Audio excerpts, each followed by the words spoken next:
It's understandable that people want to do the kinds of things they want to do. They want their freedom to do that.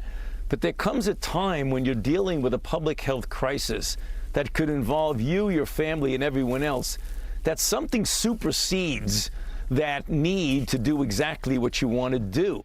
No, Dr. Fauci isn't talking about Obama's big birthday blowout filled with all the celebs and dubious dancing techniques.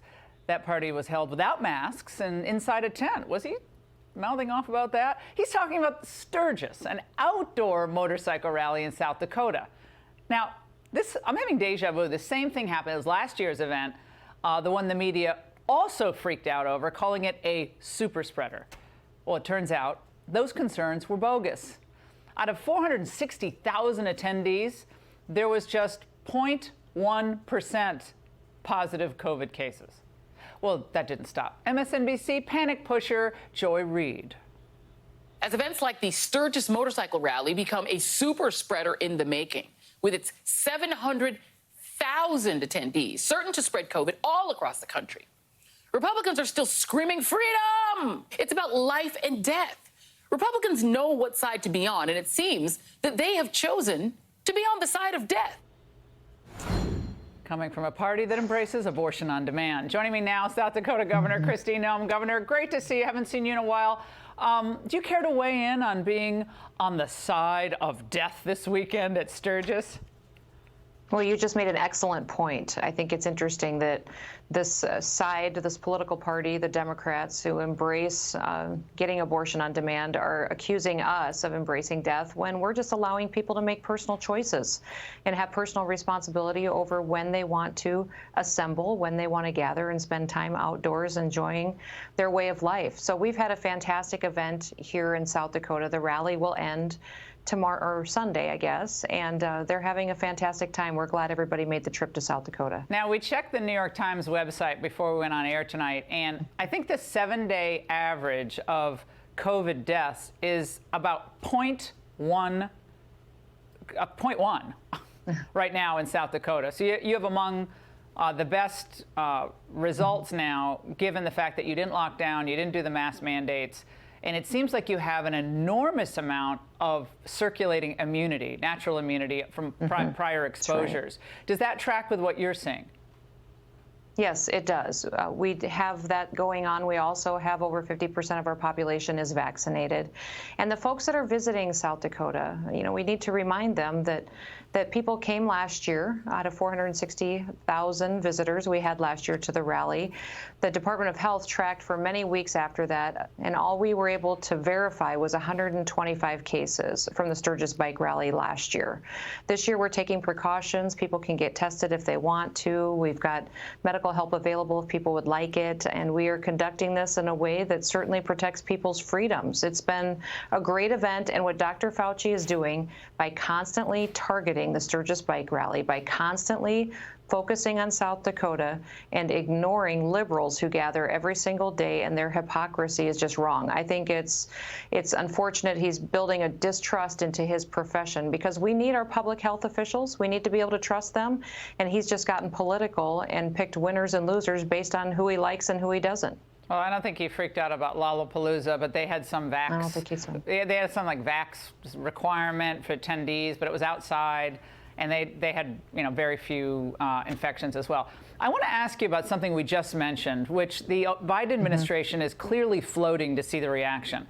A potential federal move to prevent interstate travel among those who are not fully vaccinated, thereby isolating people all over this country. Now, we don't know if this is a serious consideration, but it's obviously in the minds of some of these administration officials, given what they're seeing in some parts of the country.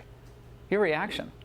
Well, I wouldn't doubt it if they were considering it, because we've already seen different directives come down from the federal government to our states that some governors are just complying with, and many like me are not. And when this federal administration, when this White House, when Joe Biden oversteps his constitutional authority and takes away people's rights to make decisions that they're supposed to make for themselves, we will stand up. Governors many times are the last line of defense to help protect these freedoms that Americans have enjoyed. And remember, if they come forward with a directive like that, we've never seen that in this country before. It's unprecedented, and it is exactly the opportunity that we all need to stand up and remind this federal government of what their job is, what their job isn't. And remember, we cannot have leaders overstep their authority, especially in a time of crisis. That's when we break the country. I'm sorry, Governor, one more thing. The migrants who have come into the country, hundreds and hundreds of thousands, 1.4 million have been, quote, encountered, whatever that means, on the southern border. Yeah. Are you alerted to the deposit of migrants in your state when they arrive? Are you ever told? Well, remember this, Laura. I have my National Guard down there on the southern border. I have close to 50 members down there right, but that they're are in still the most coming to your dangerous part of state. the southern Governor, border. they're still coming to your state. No, they're not. They're not. None of them are coming to your state?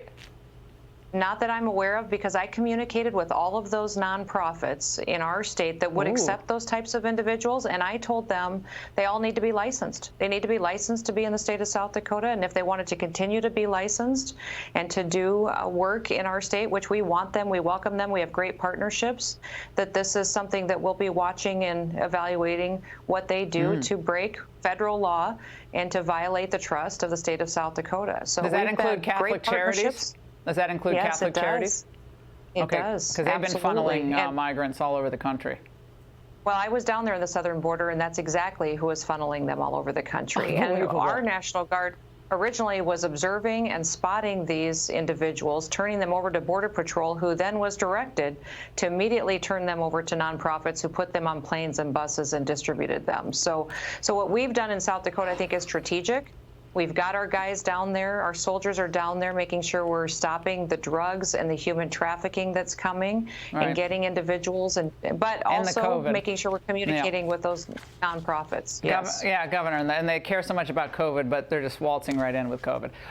Thank you so much, and that's fascinating information about how you're trying to stop the influx of migrants into your state. Governor, we hope everyone has a great time this weekend, is safe, and we'll check back with you soon. Thanks so much. Great. Thanks, Laura. Hey, Sean Hannity here. Hey, click here to subscribe to Fox News YouTube page and catch our hottest interviews and most compelling analysis. You will not get it anywhere else.